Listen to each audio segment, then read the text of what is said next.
Inside the private hangar at Murtala Muhammad Airport, the tension was unbearable. A massive silver jet engine stood on a wheeled cart, surrounded by scattered tools, open red boxes, and exhausted engineers wiping sweat from their brows. The sleek Bombardier Challenger 605 jet belonging to Andrew Jacobs, a billionaire CEO known across Africa for his oil and tech empire, sat grounded outside on the tarmac. The scheduled flight had already been delayed 6 hours. Investors waiting in London were furious, and every tick of the clock on the wall added pressure. Andrew, dressed in a perfectly tailored navy blue suit, checked his diamond wristwatch for the 5th time in 10 minutes. His jaw tightened. Security men in black stood at the edges of the hangar, whispering into radios, their eyes scanning the doors. "Sam," Andrew said sharply, his voice low but cutting, "you told me this would be ready hours ago. What is happening?" Sam, the chief engineer with 20 years of experience, rubbed his oily hands against a rag. His shoulders sagged. "Sir, so we've tried everything. The engine whistles under load. It runs rough. We fix one thing, another problem appears. I've never seen anything like it." Andrew's eyes narrowed. "Never seen anything like it? I employ the best. Yet here we are, stuck in a hangar, wasting time." Before Sam could reply, a voice echoed from the open doorway. "Steady. Unexpected. If you permit, sir, I will fix it." Heads snapped toward the sound. At the entrance stood a young man, no older than 18. His clothes were torn and dusty, an oversized brown shirt with frayed sleeves, trousers patched at the knees, and feet bare against the cold floor. His skin was dark and sunburned from days in the open. His hair was unkempt, his face gaunt from hunger. But his eyes were steady, bright, alive. The hangar went silent. Then laughter broke out among the engineers. "You?" one of them scoffed.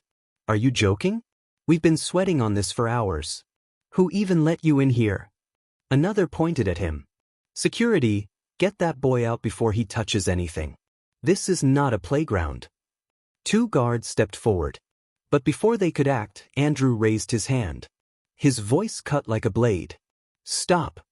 The billionaire studied the boy from head to toe, his sharp gaze assessing. "Let him speak." The engineers exchanged uneasy glances. Daniel took one cautious step inside. His hands were covered in faint streaks of grease, proof he'd been around engines before. His voice did not shake. "Sir," he said firmly, his eyes never leaving the massive engine, "I heard your men say the engine whistled when landing. And after shutdown, it struggled to spool properly." Sam frowned. His lips parted. "That's exactly what happened." The boy nodded once. "Then may I look at it?"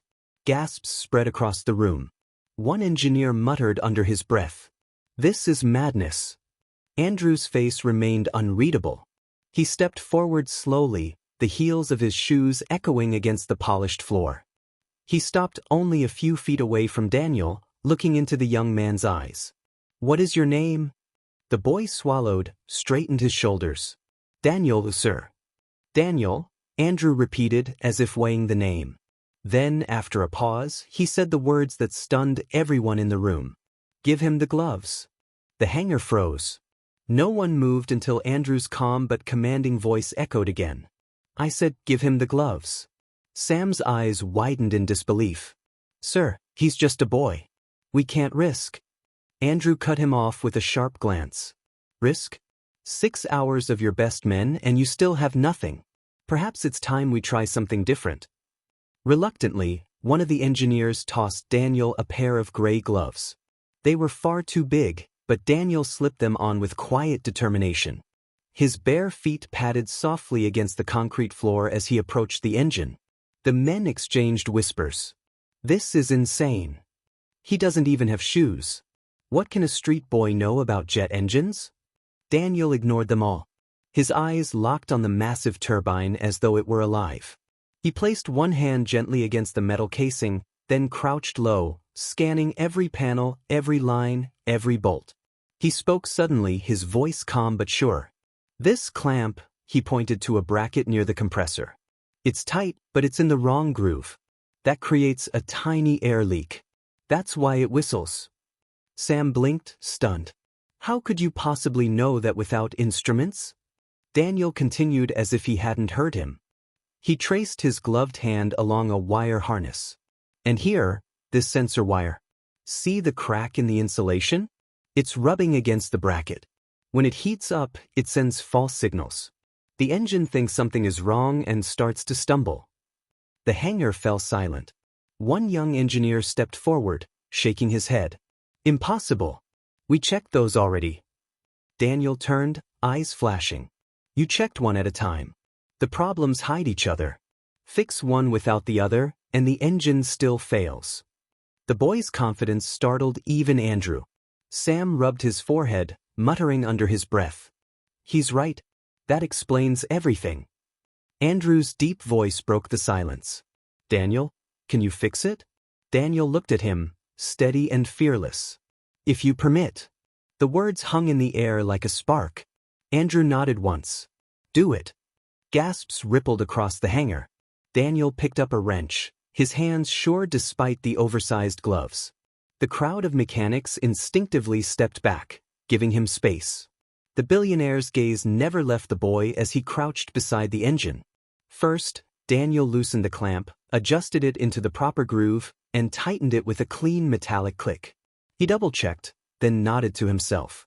Next, he stripped and rewrapped the damaged wire, sliding a protective sleeve over it and tying it away from the bracket. His movements were precise, almost practiced, as though he had worked on engines all his life. The mechanics leaned in, whispering, "Look at his hands. He works like a pro. This boy, who is he?" Minutes turned into tense silence. Sweat dripped down Daniel's forehead. He checked his work once, twice, then a third time. Finally, he stood, breathing hard. "It's ready," he said softly. Sam folded his arms, skeptical but curious.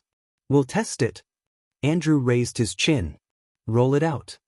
The crew scrambled. The massive engine was wheeled out onto the sunlit tarmac. Ground carts hummed, cables snapped into place, and orange cones marked the danger zone. The red warning beacons spun slowly as preparations finished. Daniel stood back, arms crossed, his face half-shadowed by the hangar light. He looked small, fragile even, but there was a fire in his eyes no one could deny. Andrew himself stepped to the control cart. His voice carried authority. "Everyone clear." "Clear," echoed Sam and his men. The billionaire glanced once at Daniel, then pressed the starter. A low whine rose from the engine. It built, faster and faster, until the whine deepened into a powerful rush. The ground vibrated. Numbers climbed on the monitor. Then, suddenly, an alarm blared. A red warning light flashed. The whine faltered. Gasps erupted. "Shut it down." Sam shouted. "We'll lose the engine," an engineer cried. But Daniel's voice cut through the panic, steady and loud. "Don't stop it. Wait." All eyes snapped to him. Sam turned, furious. "Boy, are you mad? That's a warning signal." "It's not the core," Daniel said firmly. "It's just the sensor recalibrating. I rewired it. It needs a moment." Andrew froze. His instincts sharpened. This boy wasn't guessing, he was certain. "Hold it steady," Andrew commanded. Everyone stared in disbelief. But no one dared disobey. The turbine whined, sputtered, then steadied. The red light flickered once, twice, then blinked green. The roar smoothed into a perfect, powerful hum. The jet engine purred like a lion ready to leap. The hangar erupted in gasps and shouts. "It's working! Unbelievable! He did it!" Sam staggered back, his face pale. One engineer dropped his wrench, jaw slack. Andrew's lips parted in awe. 4 hours his best men had failed.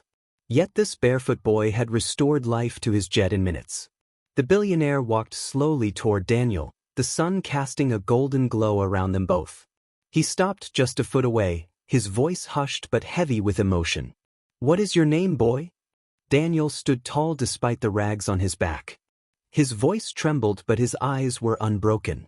"My name is Daniel Okoro." The hangar froze again. A ripple spread as some engineers whispered. "Okoro? From the Polytechnic?" The prodigy? The boy who vanished? Sam's eyes widened. Recognition struck him like a blow. "You're that boy," he stammered. "Top of your class. The one who disappeared after your parents." Daniel's fists clenched. His gaze fell to the ground. Silence wrapped around the hangar. Andrew studied him with sharp eyes. "Explain." Daniel drew a deep breath, his voice breaking slightly as he began. And there, surrounded by the hum of the engine he had just saved, Daniel was finally ready to reveal the truth of who he was. The hum of the jet engine filled the hangar, steady and strong. Yet inside, the crowd was silent, every eye fixed on the ragged boy who had just done the impossible. Andrew Jacobs, Billionaire CEO, stood tall, his sharp eyes locked on Daniel. "Explain," he said again, his voice low but commanding.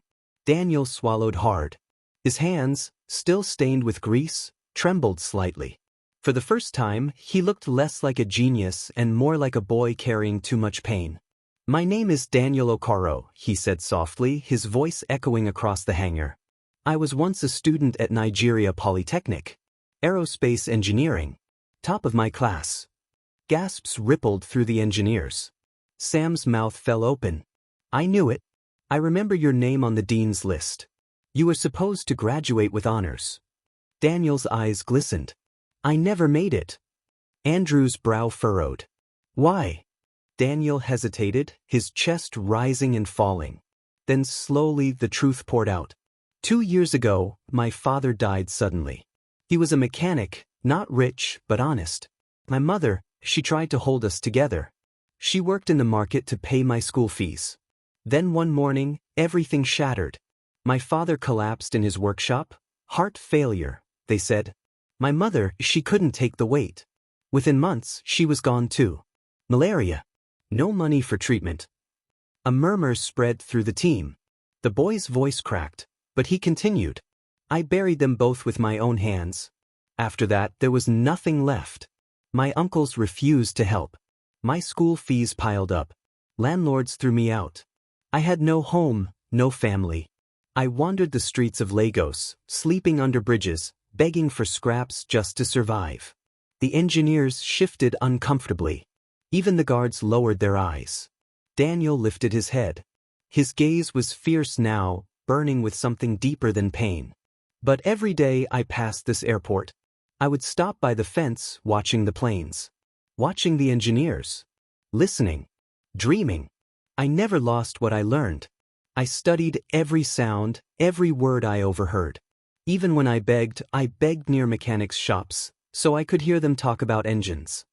Sam stepped forward, shaking his head in disbelief.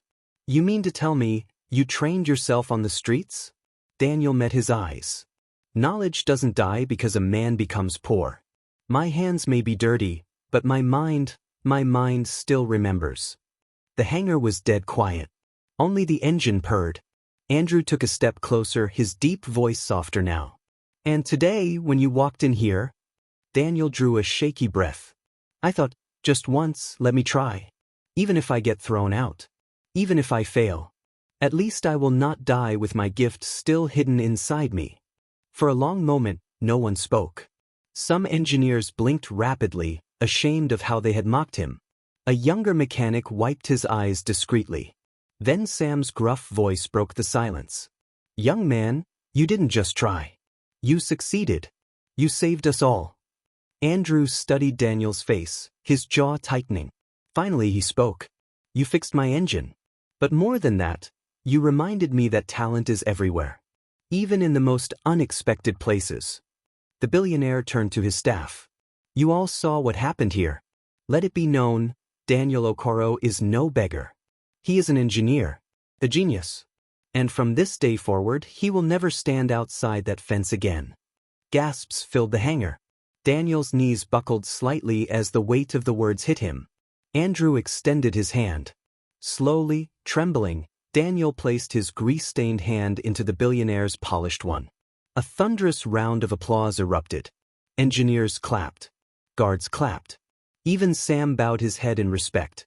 Daniel's eyes filled with tears. For the first time in years, he felt seen. Not as a beggar. Not as a nobody. but as who he truly was.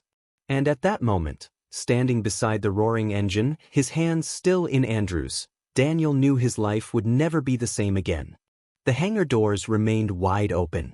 The late afternoon sun bled gold across the runway, pouring through the space like firelight. Daniel still stood with Andrew's hand in his, trembling, overwhelmed by applause. But not every face was clapping.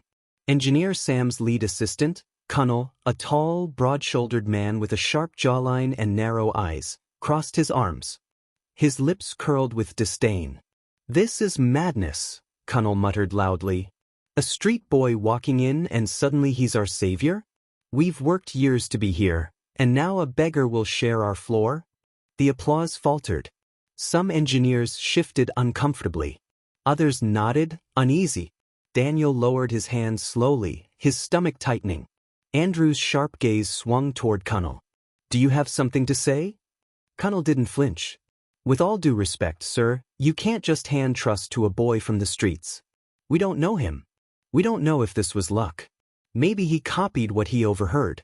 Maybe it's all a coincidence." Sam's jaw tightened. "Enough, Connell."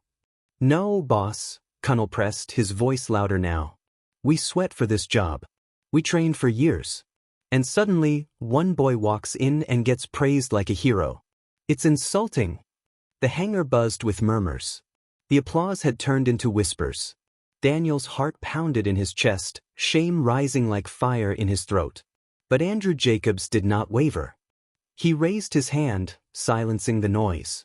His deep voice carried across the hangar. "Listen well, all of you," he said firmly. "I don't reward luck. I reward skill. And what I saw today was skill beyond measure. You all worked for 6 hours and failed. This boy worked for 17 minutes and succeeded. That is no coincidence. That is brilliance."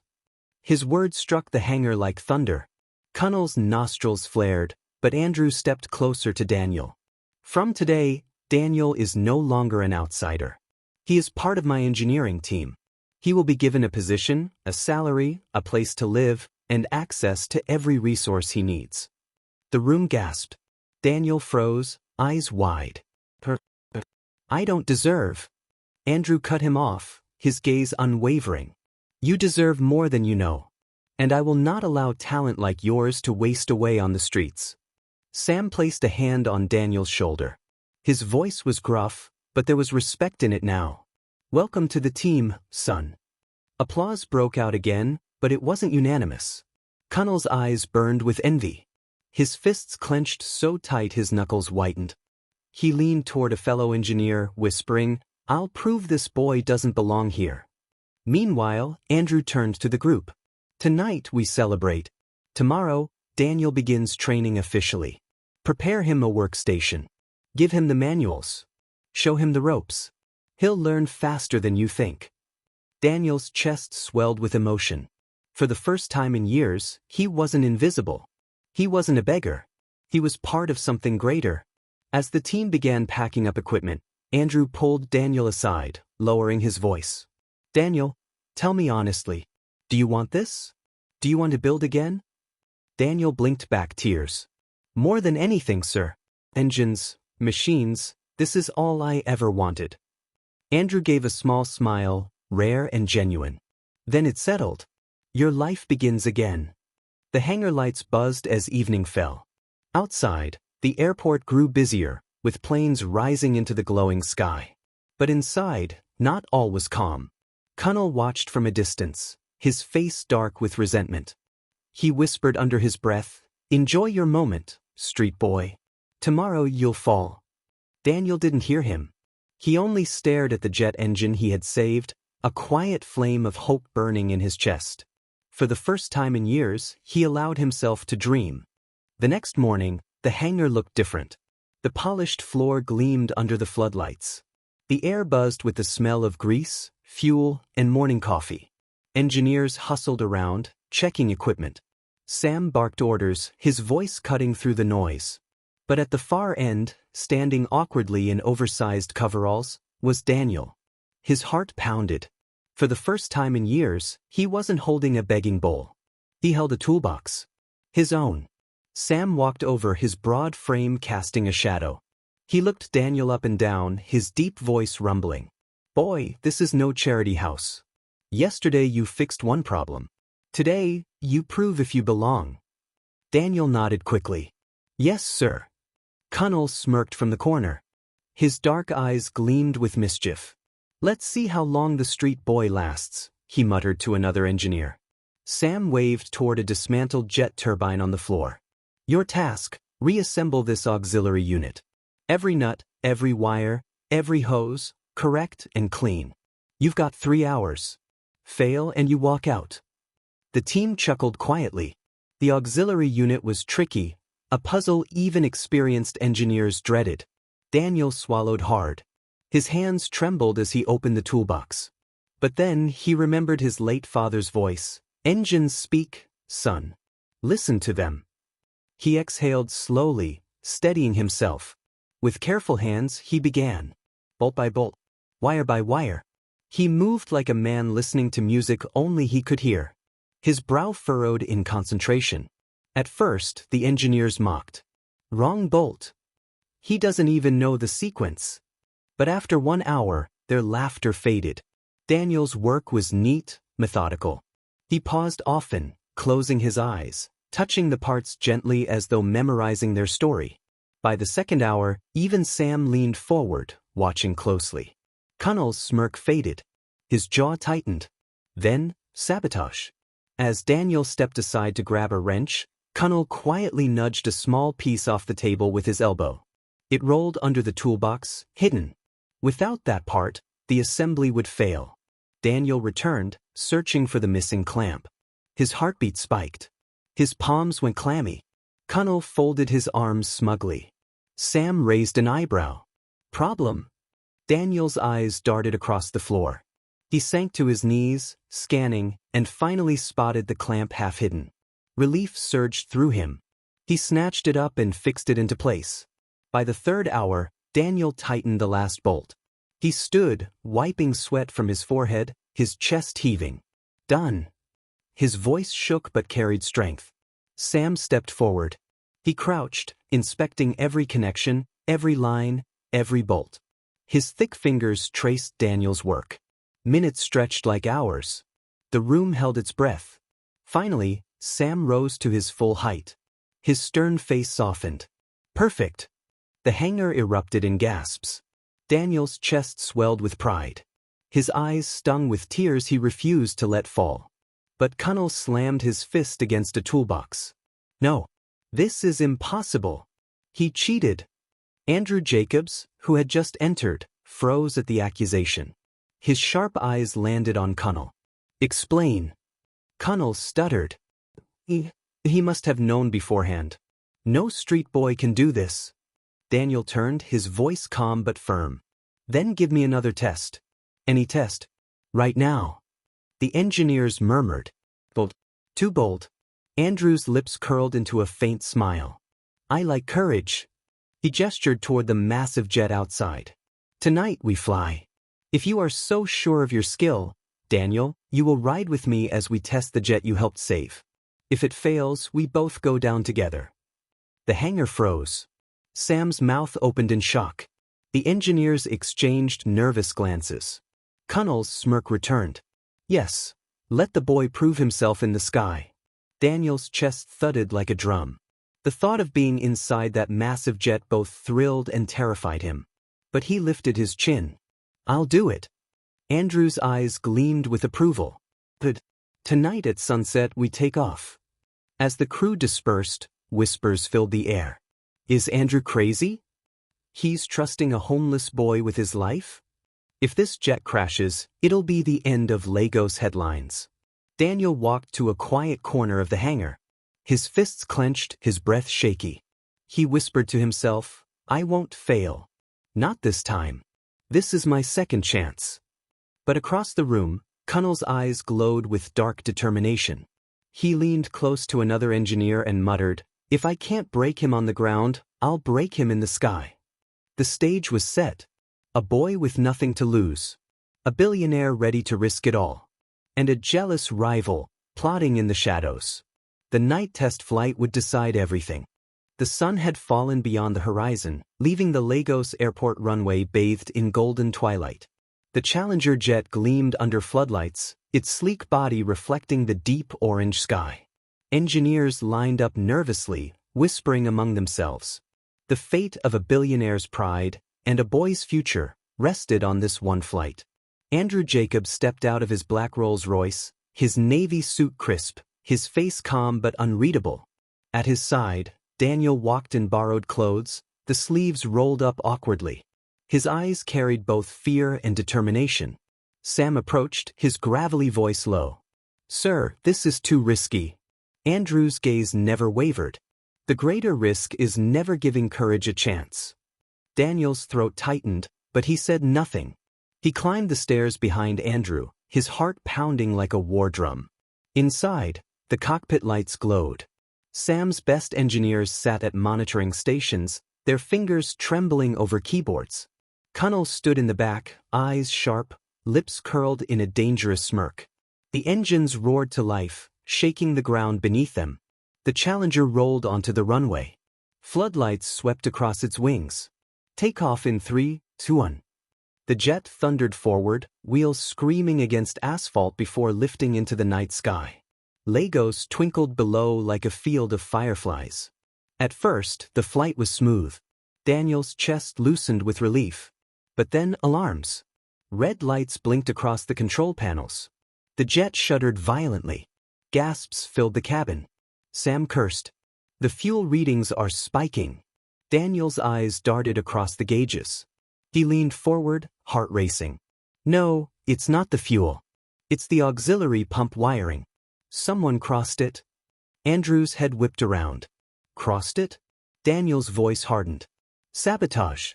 His eyes found Connell in the shadows.